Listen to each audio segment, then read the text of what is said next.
Assalamualaikum warahmatullahi wabarakatuh. Selamat pagi murid kelas 1 ICP, kelas 1 Tahfidz dan kelas 1 unggulan. Bagaimana kabar kalian hari ini? Semoga kalian semua dalam kondisi sehat walafiat sehingga dapat mengikuti pembelajaran kali ini dengan penuh semangat. Kembali lagi kita belajar tematik tema 4, keluargaku, dalam materi pembahasan matematika. Tujuan pembelajaran kita hari ini adalah 1. Siswa dapat mengenal bangun datar serta mengelompokkan bangun datar berdasarkan sifat tertentu dengan menggunakan benda konkret. 2. Siswa dapat mengenal dan memprediksi pola bilangan yang berkaitan dengan kumpulan benda atau gambar. 3. Siswa dapat menentukan serta mengukur panjang dan berat suatu benda dalam satuan tidak baku dengan menggunakan benda konkret. Sudah siap untuk belajar semuanya? Are you ready? Alhamdulillah, murid-murid kelas 1 Minut Ratu Putri selalu semangat dan siap untuk belajar. Nah, sebelum kita belajar, mari kita berdoa agar ilmu yang kita pelajari dapat menjadi ilmu yang bermanfaat dan membawa barokah untuk kita semua. Amin. Oke, sekarang mari kita mengamati kegiatan di keluarga Siti. Sedang apa ya Siti dan ibunya? Siti sedang membantu ibu memasak. Membantu orang tua merupakan salah satu aturan di keluarga Siti. Apakah aturan di keluarga Siti juga sama seperti aturan di rumah kalian? Kalian pernah membantu orang tua? Kira-kira membantu apa nih? Apakah sama seperti Siti? Memasak? Wah, bagus sekali. Nah, sambil memasak, Siti mengamati bentuk bangun pada makanan yang sedang dia masak. Ada apa saja ya makanannya? Ada tempe, ada martabak, ada telur ceplok. Wah, enak-enak ya makanannya Siti.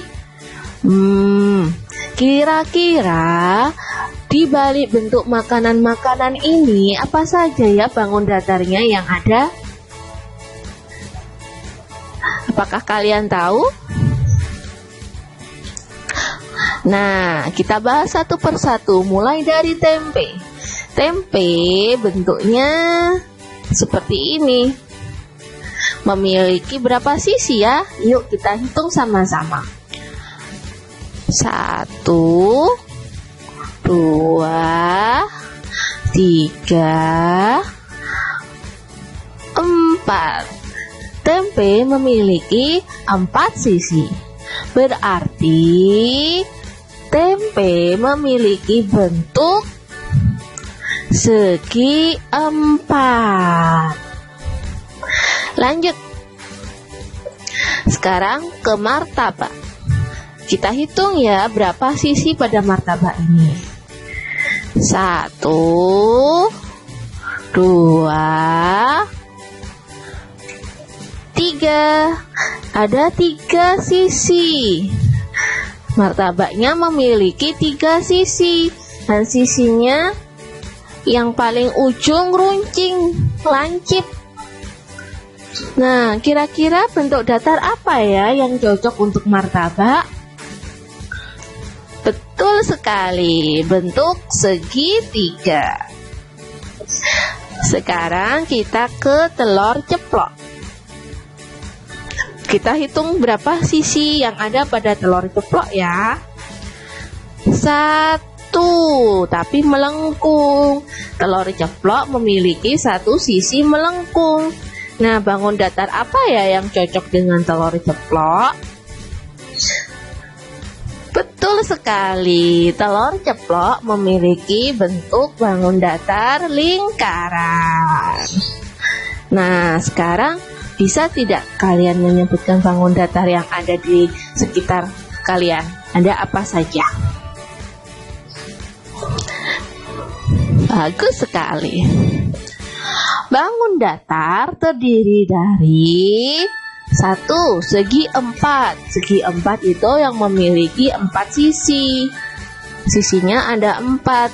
Bisa persegi. Persegi yang sisinya sama panjang ya semuanya. Atau persegi panjang. Kalau persegi panjang sisinya ada yang berbeda panjangnya. Ada belah ketupat, ada layang-layang, ada jajar genjang. Itu termasuk segi 4. Kemudian bangun datar yang lain ada segitiga. Kalau segitiga ciri-cirinya memiliki 3 sisi. Nah, 3 sisi. Yang paling ujung biasanya runcing gitu. Sedangkan untuk bangun datar yang ketiga adalah lingkaran. Kalau lingkaran ini memiliki satu sisi yang melengkung. Memiliki satu sisi saja tapi melengkung, saling bertemu satu sama lain. Itu namanya lingkaran. Oke, sudah sempat dibahas kan di pertemuan sebelumnya tentang bangun datar. Bangun datar dan bangun ruang berbeda loh ya. Nah, kalian harus bisa membedakannya. Oke, kembali lagi pada Siti. Siti diminta ibunya untuk meletakkan makanan-makanan tadi pada beberapa piring yang sudah disiapkan. Siti meletakkan makanan menurut pola bilangannya. Kalian masih ingat tentang pola bilangan? Yuk kita bantu Siti untuk meletakkan makanan berdasarkan pola bilangan. Piring pertama diisi Siti tempe, 2 buah tempe. Nah, piring kedua diisi oleh Siti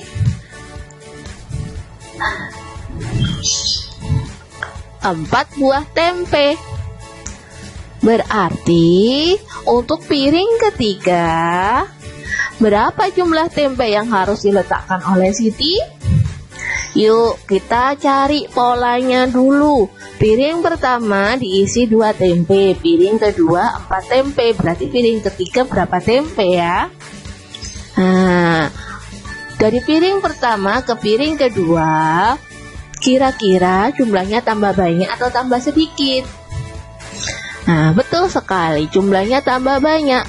Berarti polanya dijumlahkan. Dijumlah berapa? Dijumlah 2. Dari mana kok tahu 2? Kita cari selisih dari piring kedua dan piring pertama. Piring yang berdekatan 4, 2 ke 4. 4 dikurangi 2 berarti jadinya 2. Nah, ini pola bilangannya. Nah, berarti untuk piring pertama ke piring kedua penjumlahannya seperti ini. Nah, berarti untuk yang piring kedua ke piring yang ketiga juga sama nanti. Pola bilangannya dijumlahkan 2 ditambahkan 2. Berarti piring pertama dan untuk mencari piring kedua berarti 2 tempe ditambah 2 sama dengan 4 tempe. Nah, kemudian untuk cari piring ketiga berarti 4 tempe ditambah 2. Jadi ada berapa tempe? Yuk kita hitung. Ini sudah ada 1 nih. 1, 2, 3, 4, 5, 6. Berarti piring ketiga berisi 6 buah tempe. Jadi pola bilangan yang ada pada tempe ini adalah 2, 4, 6. Selanjutnya, Piring pertama diisi Siti 3 buah telur ceplok. Piring kedua diisi Siti 4 buah telur ceplok. Piring ketiga diisi berapa ya telur ceploknya? Kita cari pola bilangan dulu. Nah, untuk mencari pola bilangan agar lebih mudah, kita kurangkan dulu antara kumpulan benda yang berdekatan. Piring pertama dan piring kedua di sini ada 3, ada 4. Nah, berarti yang angka besar dikurangi angka kecil. 4 dikurangi 1, 4 dikurangi 3, berarti ada berapa? Ada 1. Nah, kita lihat jumlah barangnya tambah banyak apa tambah sedikit. Kalau tambah banyak berarti dijumlahkan. Berarti untuk mencari pola bilangan berikutnya, kita harus menjumlahkan dengan angka 1. Nah, untuk mencari piring ketiga juga sama. Kita cari dengan cara menjumlahkan kumpulan benda sebelumnya dengan angka 1. Jadi, ketemunya seperti ini. Untuk piring pertama, untuk mencari piring kedua berarti 1 ditambah 3. Oh, terbalik ya ini. 3 telur ditambah 1, hasilnya 4. Kemudian untuk mencari piring ketiga, caranya 4 telur ditambah 1, hasilnya berapa? Kita hitung ya. 1, 2, 3, 4, 5. Nah, berarti pola bilangan pada telur ceplok adalah 3, 4, 5. Untuk mengetahui pola bilangannya, kamu dapat menghitung selisih bilangan yang berdekatan. Nah, untuk pola bilangan seperti itu caranya. Jika kita ingin mengetahui polanya, kita harus mencari selisihnya dulu antara bilangan yang berdekatan. Setelah itu kita lihat bilangannya, angkanya tambah banyak atau tambah sedikit. Kalau tambah banyak berarti nanti polanya dijumlahkan, tapi kalau tambah sedikit berarti polanya dikurangi. Nah, sambil menunggu Siti dan ibu selesai memasak, Udin ini merasa bosan. Akhirnya si Udin, adiknya Siti, iseng mengukur meja makan dengan menggunakan jengkal tangannya. Udin mulai mengukur panjang meja dengan jengkal tangannya nih. Yuk, kita bantu Udin menghitung. 1, 2, 3, 4, 5, 6, 7, 8, 9, 10, 11, 12, 13. Panjang meja menurut jengkal tangan Udin adalah 13 jengkal. Nah, si ayah juga jadi tertarik nih. Ayah juga ikut mengukur panjang meja dengan jengkal tangan si ayah. Yuk kita bantu ayah menghitung. 1, 2, 3, 4, 5, 6, 7. Panjang meja menurut jengkal tangan ayah adalah 7 jengkal. Hasil pengukuran meja dengan jengkal ayah dan jengkal Udin berbeda. Hal ini disebabkan karena jengkal tangan adalah satuan pengukur panjang tidak baku, tidak pasti. Kalau tidak baku itu tidak pasti, makanya hasilnya bisa berbeda-beda. Karena ukuran tangan manusia tidak ada yang sama. Coba kamu bandingkan antara tanganmu dengan tangan adikmu, pasti berbeda. Apalagi kalau kamu bandingkan antara tanganmu dan tangan ayahmu, pasti berbeda juga. Nah, itu namanya Jengkal tangan adalah satuan pengukur panjang tidak baku. Nah, satuan pengukur panjang tidak baku lainnya adalah, nah ini ada hasta. Hasta panjangnya dari siku sampai ujung jari, itu namanya hasta. Kemudian ada depa. Kalau depa itu berarti dari ujung jari tangan kanan sampai ujung dari jari tangan kiri direntangkan. Tangan direntangkan itu namanya satu depa. Kemudian ada tadi jengkal tangan. Kalau jengkal tangan itu berarti jaraknya antara ujung jari kelingking sampai ujung jari jempol. Ingat, jarinya melebar ya, jangan menutup seperti kayak gambar ini. Nah, kemudian Udin juga mencoba membandingkan berat buah yang ada di meja makan. Karena ibu sama Siti masaknya lama, jadi Udin bosan. Nah, Udin menimbang pepaya dan mangga. Coba kita hitung berat satu pepaya ini ada berapa mangga ya, sama dengan berapa mangga ya. Berat satu pepaya sama dengan berat 4 mangga. Nah, kalau timbangannya mendatar seperti ini berarti sama berat. Nah, satu pepaya beratnya sama dengan 4 buah mangga. Nah, Udin juga menimbang lagi nih. Ada semangka sama pepaya. Ditimbang. Timbangannya kalau semangkanya ke bawah, pepayanya ke atas. Berarti semangka lebih berat dari pepaya. Nah, kemudian Udin menimbang lagi. Pepaya ditimbang dengan pisang. Pepayanya yang ke bawah, pisangnya yang ke atas. Hal ini berarti pisang lebih ringan dari pepaya. Bila diurutkan berdasarkan buah yang paling berat, nah, kita lihat di gambar biar nggak lupa. Urutannya adalah semangka, pepaya, pisang. Selanjutnya, bila diurutkan berdasarkan buah yang paling ringan, maka urutannya adalah, kita balik. Yang ringan tadi pisang, pepaya, semangka. Nah, betul sekali.